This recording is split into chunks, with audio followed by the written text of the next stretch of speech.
Aarangkada na bukas ang panibagong pagdinig ng House Tri-Committee ukol sa paglaban sa fake news at disinformation. Umaasa naman ang mga kongresista na haharap na sa pagdinig ang mga social media influencer at vlogger na pinatawan nila ng show cause order. Si Mela Lesmora sa Sentro ng Balita Live. Angelic, ngayong nalalapit na ang Hatol ng Bayan 2025, iginiit ng mga kongresista na mahalagang masugpo ang pagkalat ng mga maling impormasyon sa bansa.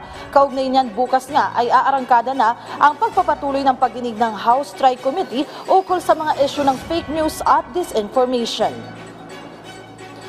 Sa isang press conference dito sa Kamara ngayong araw, kasama sina House Assistant Majority Leader Zia Alonto Adjong at One Rider Party List Representative Rog Gutierrez, kapwa binigyang diin ng dalawang kongresista na dapat ay humarap na sa Tri-Com hearing bukas ang mga social media influencer at vloggers na pinatawan nila ng show cause order.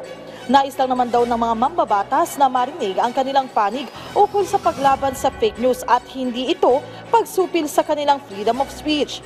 Kung hindi pa rin naharap bukas ang mga inimbitahang personalidad, maaari na lang sila nga mapadala ng sabina. Samantala, patungkol naman sa impeachment complaint laban kay Vice President Sara Duterte, umaasa ang mga kongresista na agad nang masisimulan ang paglilitis dito. Yan ay kasunod na rin ang paghahain ng mandamus petition sa Korte Suprema para himukin ang Senado na simulan na ang impeachment proceeding. Sabi ni Congressman Gutierrez, isa sa mga miyembro ng 11-man House Prosecution Panel, tuloy-tuloy naman ang kanilang paghahanda kahit kailan maitakda ang pagsimula ng impeachment proceedings, lalo pat bahagi ito ng kanilang constitutional duty. Angelic, sa iba pang usaping pampolitika, naungkat din dito nga sa katatapos lamang na press conference sa Kamara yung issue tungkol sa naging pahayag ni dating Pangulong Rodrigo Duterte ukol sa umano'y pagpapapatay ng ilang senador sa pamamagitan ng pagpapasabog para manalo yung kanilang mga pambato o mailuklok yung kanilang mga pambato sa eleksyon sa pagkasenador din. Yung mga kongresista lubos yang inalmahan dahil agit nila hindi dapat ninenormalize itong ang mga pagbabanta at mga bomb joke na itong ang bomb joke ay illegal na rin maituturing at pinagbabawal sa mga paliparan ngayon. Angelic? So Mela, follow up lang dyan, ano ang nakikita ng mga kongresista na pwedeng paglabag sa ganyang uri ng banta?